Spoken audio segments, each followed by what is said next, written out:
네, 인생이 광야같이 느껴질 때 이렇게 제목을 잡았습니다. 오늘은 광야에서 주신 하나님의 말씀을 함께 나누려고 합니다. 이스라엘이 긴 광야 생활을 마치고 가나안에 들어가기 바로 전에 하나님께서 이스라엘 백성에게 주셨던 말씀인데요.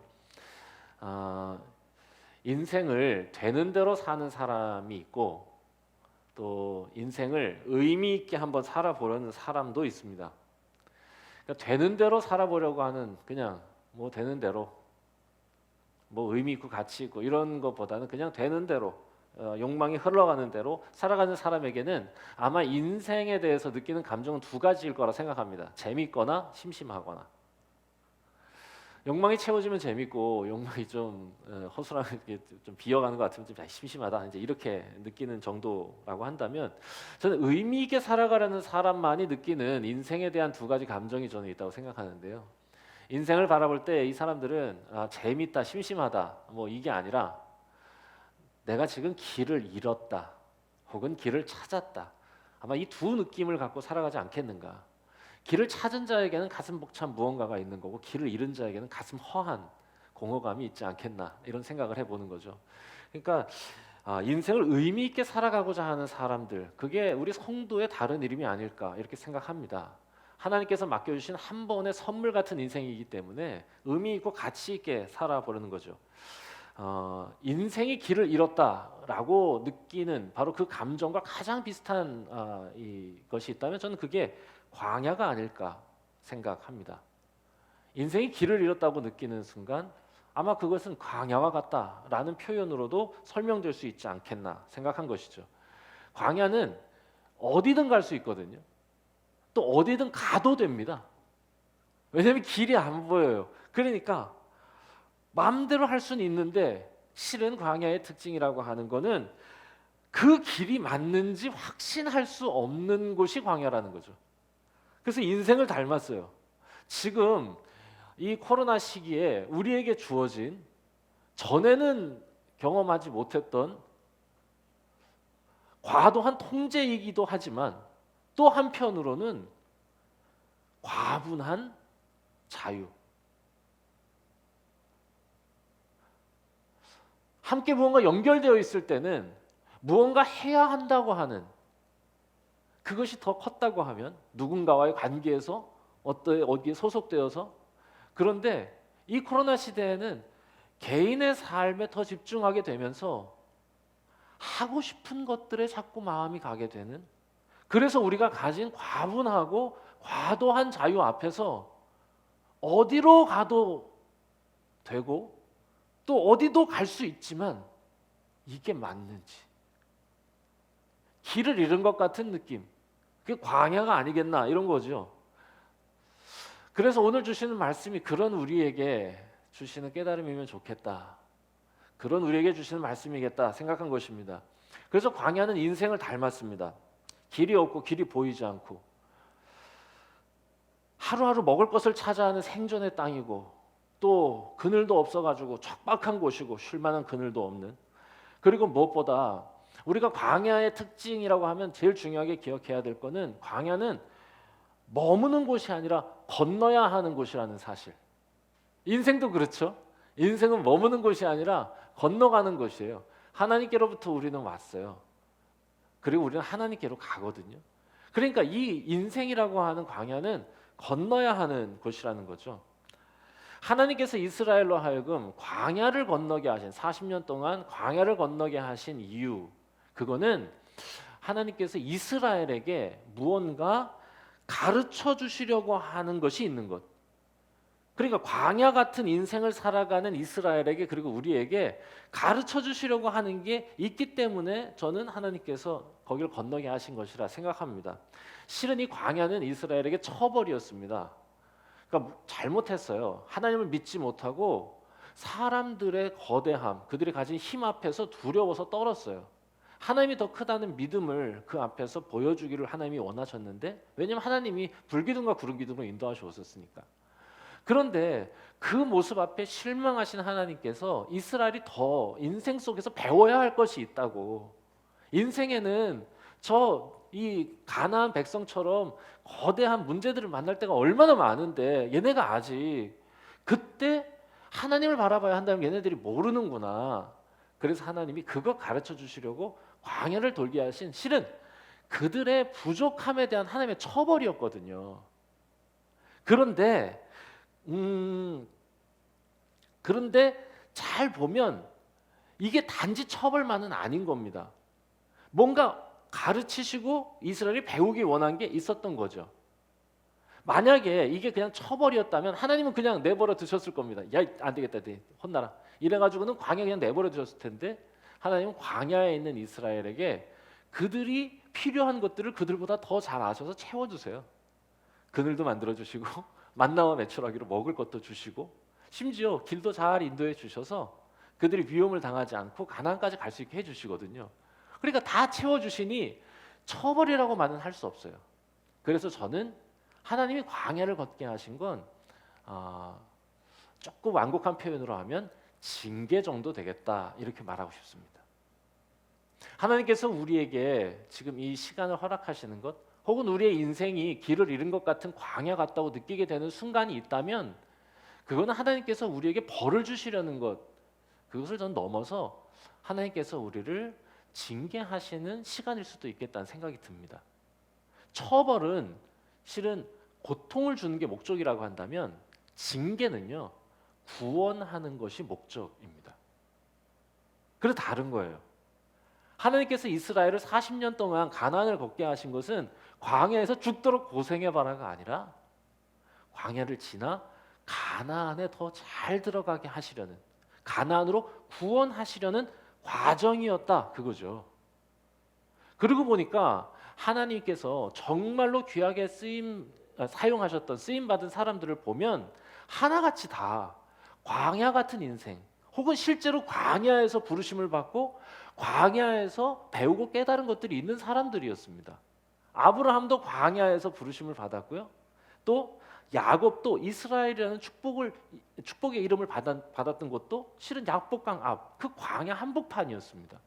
요셉은 또 어떻습니까? 물론 요셉은 광야에서 버림받았지만 실제로 요셉이 하나님의 사람으로 거듭나게 되고 성숙한 하나님과의 동행을 보여준 순간은 광야 같은 이집트에서의 삶, 광야 같은 감옥에서의 삶이 아니었던가 그거죠. 뭐 모세는 말할 것도 없고요. 실제로 광야에서 저 양치고 있을 때 그때 하나님께서 건져 주시니까. 그러니까 광야에서 가르쳐 주고 싶은 것 그게 있으신 거예요. 저는 이 광야 같은 인생을 살아가는 우리가 꼭 기억해야 할 것이 있다면 또 배워야 할 것이 있다면 광야를 피하는 법 혹은 광야에 적응하는 법이 아니라 광야를 건너는 법을 배우는 것이겠다. 피할 수 없어요. 네. 그리고 거기에 적응해서도 안 돼요. 코로나에 적응하는 거 위드 코로나라고 하지만 실은 우리가 이것을 잘 건너가는 혹은 방법을 깨닫고 우리 서로가 그것에 대해서 공유하고 배워가는 시간이 아니겠나 생각하거든요. 자, 그래서 오늘 이 말씀 속에서 광야 같은 인생을 살아가는 우리에게 하나님이 배우기 원하시는 것을 세 가지로 정리해서 여러분과 간단히 나누려고 부릅니다. 첫 번째는 뭐냐? 첫 번째, 하나님께서 우리에게 뭘 보기를 원하시는가? What, how, why 이렇게 세 가지로 했거든요. 첫 번째 what, 뭘 보기를 원하시느냐? 오늘 말씀을 보겠습니다. 자, 2절 한 목소리로 읽어보도록 하겠습니다. 2절, 자 시작. 내 하나님 여호와께서 이 40년 동안에 내게 광야 길을 걷게 하신 것을 기억하라. 이는 너를 낮추시며 너를 시험하사 내 마음이 어떠한지 그 명령을 지키는지 지키지 않는지 알려 하심이라. 아멘. 우리가 사랑하는 사람한테 가장 보고 싶은 게 뭡니까? 사랑하는 사람한테 이제 가장 보고 싶은 거 아마 이제 만나서 이제 썸을 타시는 분들은 아마 이제 사랑하는 사람의 선물을 받고 싶지 않겠나 이제 이런 생각을 하는데 우리 가운데 지금 썸 타는 분이 계시나? 우리 청년들 중에 있어요? 이미 몰라. 너무 궁금해 지금 만난 지 너무 오래돼가지고 지금 당신들의 삶을 제가 지금 추적할 수가 없어. 네, 너무 궁금해. 그래서 저는 진짜 제일 궁금한 게 우리 청년들 누구 사귀나 이게 제일 궁금하거든요. 예, 만난 사람 없나, 썸 타는 사람 없나, 아유 얼마나 가슴이 두근거릴까. 아, 그게 너무 재밌는 거야. 자, 근데 자 그렇게 썸 타는 사람이 있다면 분명 그 이 썸 타는 사람이 뭔가를 이렇게 보여주길 원할 거예요. 뭐 선물이라든지, 이렇게 젠틀한 친절이라든지. 그렇지만 진짜 우리가 보고 싶은 거, 사랑하는 사람이 진짜 보고 싶은 거는 마음이죠, 마음. 그러니까 사랑하는 사람에게서 제일 확인하고 싶은 거는 그 사람의 진심인 거예요. 여전히 나를 귀하게 여기고 있는지 이런 그 마음을 보고 싶은 거죠. 마음이 없으면 아무리 화려한 선물을 해도 필요 없다고 느끼고요. 그런데 마음이 보이면 소박한 기념품에도 가슴이 뛰는 겁니다. 제가 이 함께 일하고 있는 우리 전병식 목사님, 제 상사 아니겠습니까? 우리 전 목사님은요 아주 그 소박한 이런 선물을 엄청 좋아하세요. 그래서 제가 어디 가다가 오는 길에 뭐 오징어 한 마리를 사온다든지 목사님 생각이 나서 저 한과 한 봉지 사왔어요. 너무 행복해하세요. 그 왜 그러냐? 거기에 목사님을 향한 이 후배 목사의 마음이 담겨 있다고 느끼시는 거죠. 그게 너무 감사합니다. 하나님도 우리에게 보기 원하시는 그 광야 같은 인생길에서 보기 원하시는 게 뭐냐? 마음이요. 자, 그렇다면 이제 문제는 뭐냐? 어떻게 그 마음을 보여드릴 수 있을까 이거죠. 그러니까 마음은 실은 마음을 저는 보여주는 거라기보다는 마음은 드러나는 거라고 생각해요. 왜 세상에 감출 수 없는 것이 세 가지 있다 그럽니다. 그게 뭐냐? 돈 많은 거, 방구 꾼 거, 사랑하는 거. 이렇게 세 가지는 감출 수가 없대요. 돈 많은 거 이상하게 드러나고 그냥 드러나는 거 뭐 보여주는 게 아니야. 그리고 저 방구 꾼 건 드러나는데 냄새 때문에. 그리고 사랑하는 거 이거 감출 수 없답니다.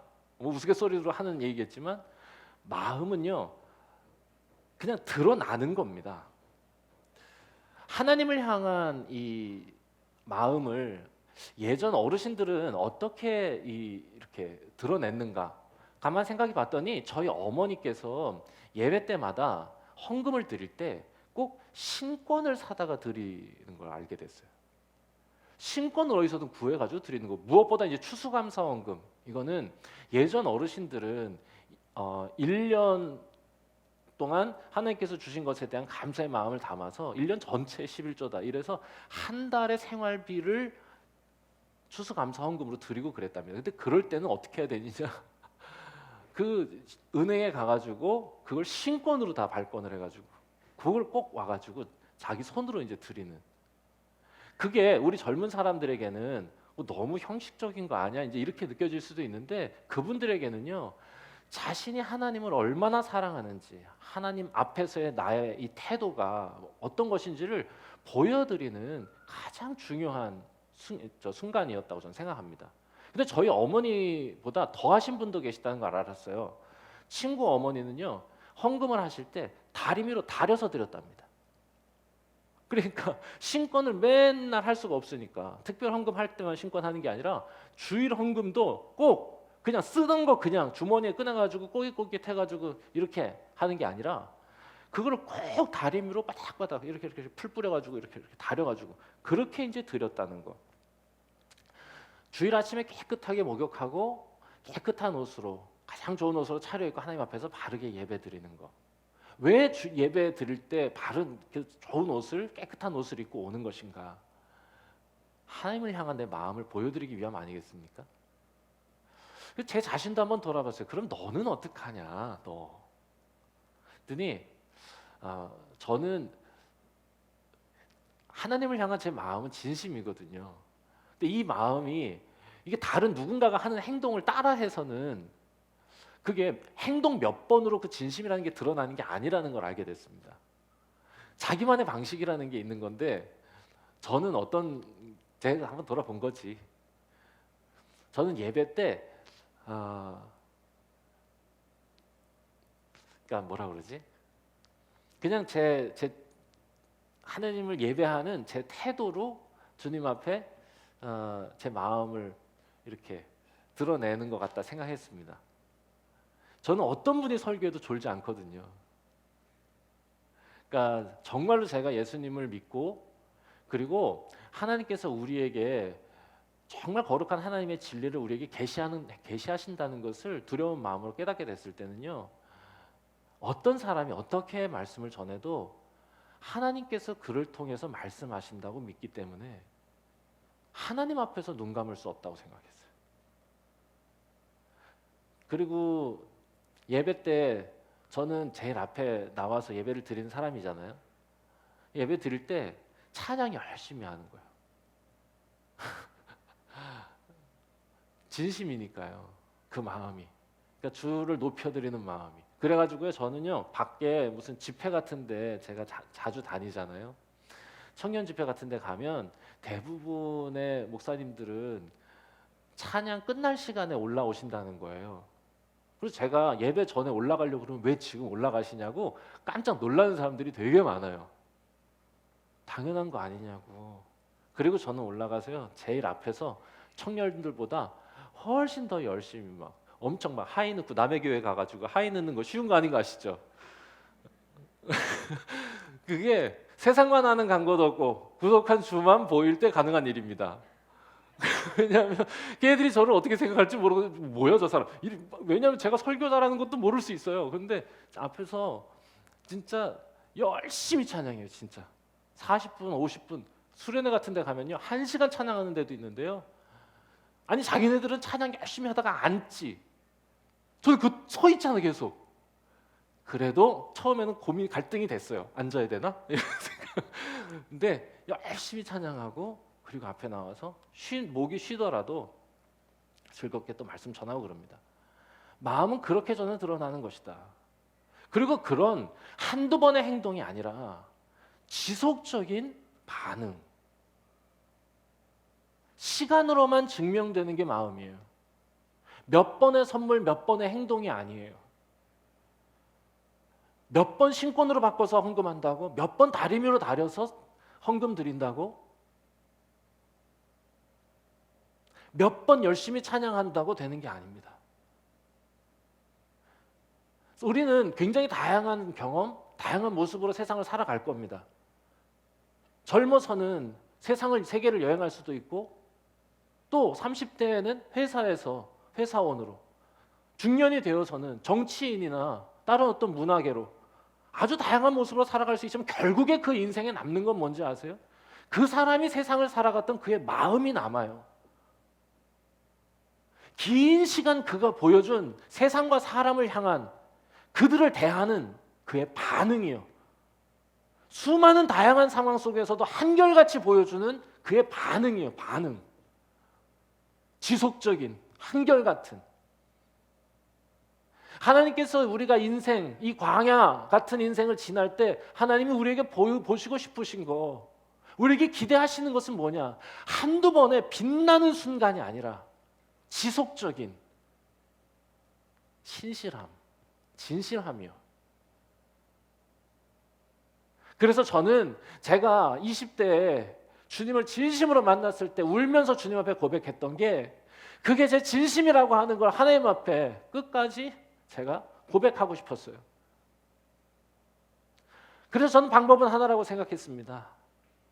그날의 내 고백의 진실함은 오늘 내가 하나님께 보여드리는 반응에 있다. 내 오늘의 반응으로 그날의 진실함이 증명되는 거예요. 그때는 진실했었지가 아니죠. 그때 제가 하나님 앞에서 어떻게 뜨겁게 눈물을 흘렸는지, 얼마나 회개했는지, 어떻게 주님을 위해 살아가기로 다짐했는지, 그건 오늘 내가 보여드리는 내 삶 속에 있는 거 아니냐라는 마음. 여전히 지금까지는 잘 그 마음을 붙들고 살아가고 있어요. 부르시는 그날까지 저는 변치 않았으면 좋겠다 생각합니다. 두 번째, how. 그러면 하나님은 우리가 어떻게 살기를 바라시는가? 광야에서. 두 번째는 뭐냐? 말씀 보니까 반복되는 표현이 있어요. 내가 오늘 명하는 모든 명령을 너희는 지켜 행하라. 이는 내 마음이 어떠한지 그 명령을 지키는지 지키지 않는지. 3절, 사람이 떡으로만 아니라 여호와 입에서 나오는 모든 말씀으로 사는 것을 너희가 알게 하려 합니다. 자, 하나님은 우리가 어떻게 살기를 바라시느냐? 아니 이 짧은 3절에서 3번이나 반복하세요. 말씀에 복종하며 살기를 원하십니다. 말씀을 지키며 살아가기를 원하시는 거죠. 명령을 지키는 거예요. 말씀 지킨다는 것보다 저는 명령을 지킨다. 우리가 이렇게 이해하는 게 더 좋을 것 같아. 왜? 지금은요, 명령, 복종 이 단어 자체를 경기하듯 거부하는 시대 아닙니까? 그러니까 우리한테 그게 부족한 거야. 누가 명령이라도 하죠. 그러면 선사례를 치면서 거부하고 신문고에 올리고 인권위에 고소합니다. 상사의 명령도 명령으로 하면 안 돼. 권유, 청원 이 정도가 돼야 돼. 함부로 하면 제가 오늘 아침에도 우리 저 백수산나 전도사님 일하시는 곳 얘기를 들었는데 매니저가 아르바이트생에게 얘기를 하면 그거를 득달같이 가가지고 사장한테 가서 엄청 일고 내가 이런 대우를 받아야 되느냐고 따진답니다. 그런데 그게 20대만 그러냐? 우리도 그래요. 우리도 은연중에 이 시대의 존재가 됐어. 그래서 명령, 복종 이러면 우리가 하나님께 명령할 줄만 알았지 하나님의 명령에 복종해야 하는 훈련이 소홀해지는 것 같아요. 그런데 잊지 말아야 할 건 우리는 하나님이 말씀으로 창조하신 존재라고 하는 사실이에요. 그의 말씀으로 빚어진 존재이기 때문에 여전히 우리의 삶의 한순간 한순간이 그의 말씀 앞에 빚어져야 하는 존재라는 것도 잊지 말아야 한다는 겁니다. 존재의 시작이 그의 말씀에 순종한 세상의 열매였다면 존재의 지속 역시 그분의 말씀에 순종하는 내 자신의 반응의 결과여야 된다. 이거 잊지 말아야 되는 거죠. 설교를 할 때도 사람들에게 하나님은 우리를 도와주시는 분이다. 우리 연약함을 채워주시는 분이다. 이렇게 설교를 하면 다 좋아해요. 성령님의 역사에 대해서 설교하면 다 좋아해. 왜냐하면 그분은 우리를 도우시는 분이니까, 힘주시는 분이니까. 그런데 천지를 만드신 성부 하나님에 대해서 이야기하면 어미하시고 존엄하신 그분의 말씀을 전하기 시작하면 불편해합니다. 명령에 복종해야 하는 분이니까 그분은. 그러니 이게 명령만 할 줄 알지 명령을 들으려 하지 않는 거예요. 우리 교회에 가장 어린 아이가 지금 하연이하고 이준이 아닙니까? 너무 보고 싶어요. 네. 우리 하연이 오빠 하준이가 하연이 찾아가서 자장가 부르는 동영상을 저는 10번도 더 봤어요. 여러분 그런 거 못 봤지? 그 인스타에 있어요. 너무 귀여워. 하연이, 이준이 이제 태어난 지 얼마 안 됐어요. 그런데 얘네들은요 지금 모두 한결같이 부모에게 명령만 합니다. 으악! 밥 줘! 이러는 거죠. 네. 얘네들은 계속 본인이 명령의 주체고 쟤네들은 복종하는 존재들이에요. 부모들은. 그런데 인생의 어느 순간 자라나기 시작해서 전환점이 오죠. 명령의 주체가 달라지는 거예요. 아니 명령의 주체를 그 아이들이 스스로 바꾸는 거예요. 부모님이 나에게 명령하시고 나는 부모님께 순종해야 한다고 하는 걸 깨닫게 되는 거죠. 이걸 성숙이라 말합니다. 이렇게 되지 않는 걸 미숙이라 하는 겁니다. 신앙도 마찬가지입니다. 한국 교회의 오래된 문제는 교회의 성장을 위해 더 많은 사람들이 교회의 자리에 착석하게 하기 위해 미숙함을 도려내야 할 하나님 앞에서의 관계 속에서의 미숙함을 도려내지 않고 묵인하거나 용납하거나 방조해온 것. 그리고 지금 그 결과를 뼈아프게 저는 마주하고 있다 생각합니다. 하나님을 명령의 대상으로 생각하는 거예요. 그래서 누구에게도 복종하려 하지 않아요. 저는 인생이 걸어야 할 정해진 길이 있다고 생각합니다. 모든 피조물들이 질서 있게 살아가는 길이 있는 것처럼 인생들은요 당연히 하나님이 정하신, 그래서 질서 있게 살아갈 수 있는 정해진 길이 있어요. 그 길을 떠나면 다 무너지는 겁니다. 인생도 무너지는 것입니다. 하나님은 우리가 하나님의 명령에 복종하는 노예가 되기를 바라시는 게 아니라 우리가 망가지고 깨어지고 무너진 인생 되지 않게 하기 위해서 우리를 그 마음으로 사랑으로 가르쳐 주신다는 거. 그 말씀 앞에 그 명령 앞에 신실하게 기쁨으로 충성하는 우리가 되었으면 좋겠습니다. 그리고 마지막 한 가지. Why? 왜 하나님은 우리의 마음을 보기 원하시고 그 광야 속에서 왜 하나님은 그리고 우리가 말씀으로 이렇게 살기를 원하시는가? 왜? 광야 같은 인생을 지나게 하시는 이유. 그래야 그 하나님의 말씀과 지혜가 우리의 것이 되기 때문이다. 저는 생각합니다. 광야를 지나야.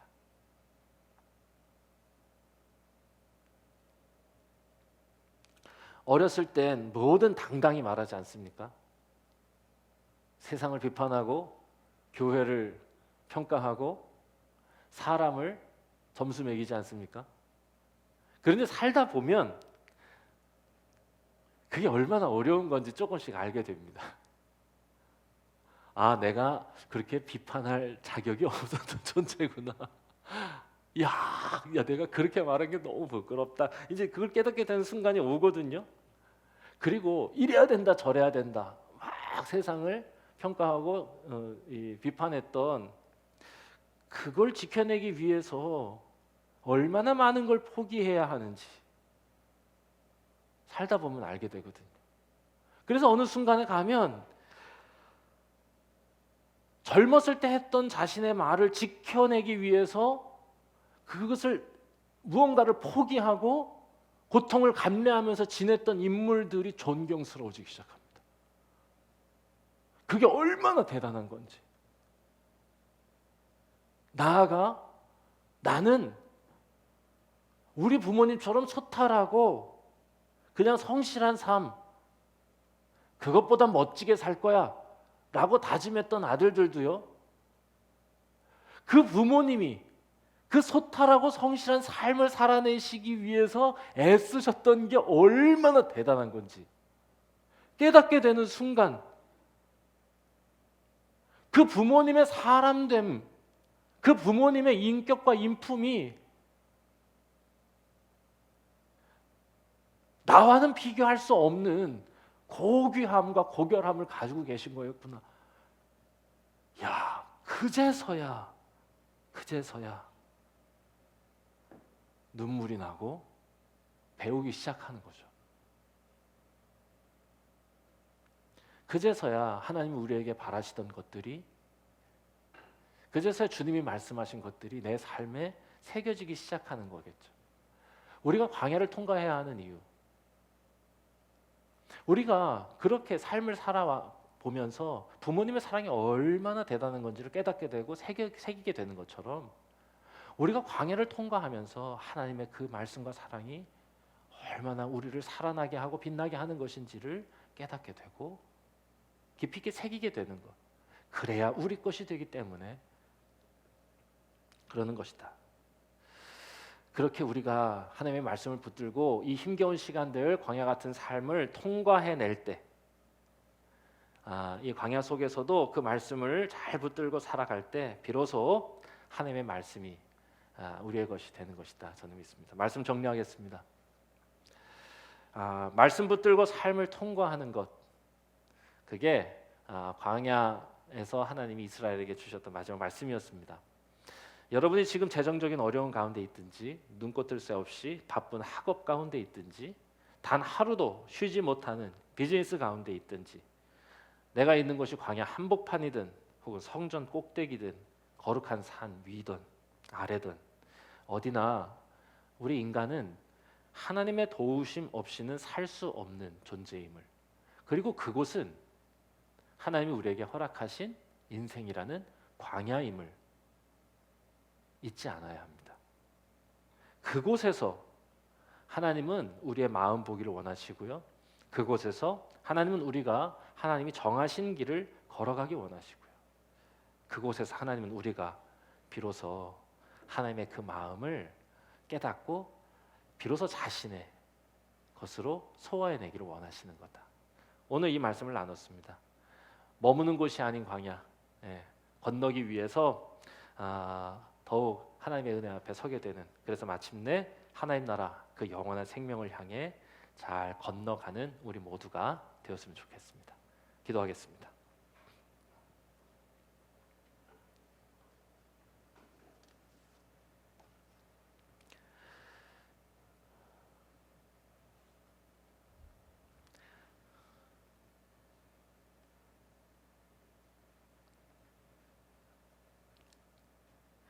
사랑의 하나님, 길을 잃은 것 같은 척박하고 힘겨운, 때로는 너무 빛나고 때로는 너무 어두운 우리 인생길 광야처럼 지날 때 우리가 방황하지 않도록, 그곳에서 주저앉아 머물지 않도록